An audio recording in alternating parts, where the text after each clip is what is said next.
প্রিয় ভাইয়েরা, আপনাদেরকে স্পষ্ট করে জানাই যে সামনে খুবই গুরুত্বপূর্ণ একটা নির্বাচন রয়েছে 12 তারিখ। এখানে বাংলাদেশের স্বাধীনতা, সার্বভৌমত্ব সহ বাংলাদেশের নিরাপত্তা জনিত বেশ কিছু বিষয় জড়িত রয়েছে, যার কারণে অবশ্যই 12 তারিখে নির্বাচন হতে হবে। এবং যারা 12 তারিখে নির্বাচন বানচাল করে দেওয়ার জন্য আমাদের উপরে আক্রমণ করেছে, তাদের এই নীল নকশাকে বৃদ্ধাঙ্গুলি দেখিয়ে আমাদের জনগণের অধিকার আমাদের বাস্তবায়ন করতে হবে। প্রিয় ভাইয়েরা, বাংলাদেশের জনগণ প্রচন্ড শান্তিপ্রিয় এবং তারা সব সময় সরকারকে সহযোগিতা করে আসছে, কিন্তু সরকার সেই জনগণের উপরে আজকে মুহুর্মুহু sound grenade, tear shell, rubber bullet এগুলো নিক্ষেপ করেছে। এবং এখনো তারা বিভিন্ন জায়গায়, যেমন শাহবাগে এখনো সম্ভবত আক্রমণ চলছে। একটু আগেও আমরা এই লাইভ শুরু করবার আগে দেখতেছিলাম যে শাহবাগে আক্রমণের মতো ঘটনা ঘটতেছে। তো এবং 100-র অধিক শাহবাগেও আহত হয়েছে। তো এই যে পুলিশের ন্যাক্কারজনক হামলা এবং তাদের যে লাগাম টেনে ধরা হচ্ছে না, তারা বলছে, মানে আপনি একটা জিনিস খেয়াল করেন, তারা বলছে যে আয় হাদির লাশ নিয়ে যা। মানে এইটা পুলিশের, মানে সে যদি আওয়ামী লীগ না হয়, সে যদি মানে সত্যিকার অর্থেই কোনো পুলিশ সদস্য হয়ে থাকে, তাহলে তার এই ধরনের কথা বলবার কোনো প্রশ্নই আসে না। তো আমরা স্পষ্টভাবে বুঝতে পারছি যে বর্তমান পুলিশ প্রশাসনের এই যে আওয়ামী লীগ গোষ্ঠী যারা এখন পর্যন্ত রয়ে গেছে, তাদেরকে ছাঁটাই করবার না করবার কারণে এই ধরনের উদ্ভূত পরিস্থিতি তৈরি হয়েছে।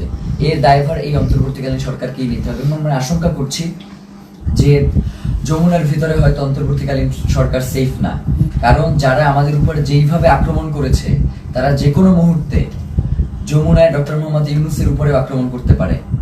এই ধরনের একটা আমরা আশঙ্কা বোধ করছি, কারণ এদের আক্রমণের সাথে হাসিনার পুলিশ লীগের আক্রমণ পুরোপুরি মিলে যাচ্ছে। এবং সেই সাথে আমরা এটাও আপনাদেরকে বলতে চাই যে আমরা দেখতেছেন তো আমাদের কি অবস্থা, তারপরেও আমাদেরকে শান্তিপূর্ণভাবে সকল অবস্থার মোকাবেলা করতে হবে। আমরা চাই যাতে বাংলাদেশে কোনো উদ্ভূত পরিস্থিতির সৃষ্টি না হোক, যার মাধ্যমে মূলত আজকের আক্রমণটা হয়েছেই হচ্ছে নির্বাচনকে বানচাল করে দেওয়ার জন্য।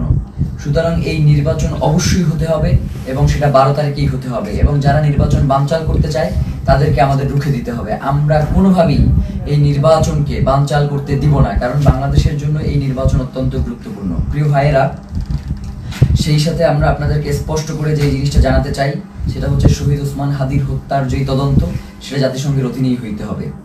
আমাদের এখানে আমরা তাদের সাথে কথা বলেছি, তারা আমাদেরকে আশ্বস্ত করেছিল যে জাতিসংঘের অধীনে এটার তদন্ত হবে, কিন্তু তারা কোনো ধরনের সময়সীমা বেঁধে দেয় নাই। তারা ইতিপূর্বেও আমাদেরকে আশ্বস্ত করেছিল তারা ক্ষমতায় থাকা অবস্থাতেই শহীদ ওসমান হাদির হত্যার বিচার করবে, কিন্তু তারা সেই বিচার করতে পারে নাই। যার কারণে আমরা তাদের শুধুমাত্র কথায় আশ্বস্ত না হয়ে আমরা তাদের কাছে একটা দাবি করেছিলাম যে আপনি কবে নাগাদ এই কাজটুকু বাস্তবায়ন করবেন, এই চিঠিটা ইস্যু করবেন, সেটা আমাদেরকে জানান। এখন রাষ্ট্রের কাছে যদি আমাদের এতটুকু দাবি জানানোর অধিকার না থাকে, তাহলে তো বাংলাদেশ বলে কোনো রাষ্ট্র এই মুহূর্তে সাস্টেইন করবার কথা না। এখন তো এই রাষ্ট্র তাহলে অন্য দেশের প্রক্সি দিচ্ছে এই রাষ্ট্র কোনো না কোনো ভাবে। তো প্রিয় ভাইয়েরা, আপনাদেরকে স্পষ্ট করে বলি, শহীদ ওসমান হাদির হত্যার তদন্ত জাতিসংঘের অধীনেই হইতে হবে এবং 8 তারিখে অবশ্যই এই অন্তর্বর্তীকালীন সরকারকে জাতিসংঘের কাছে চিঠি প্রেরণ করতে হবে।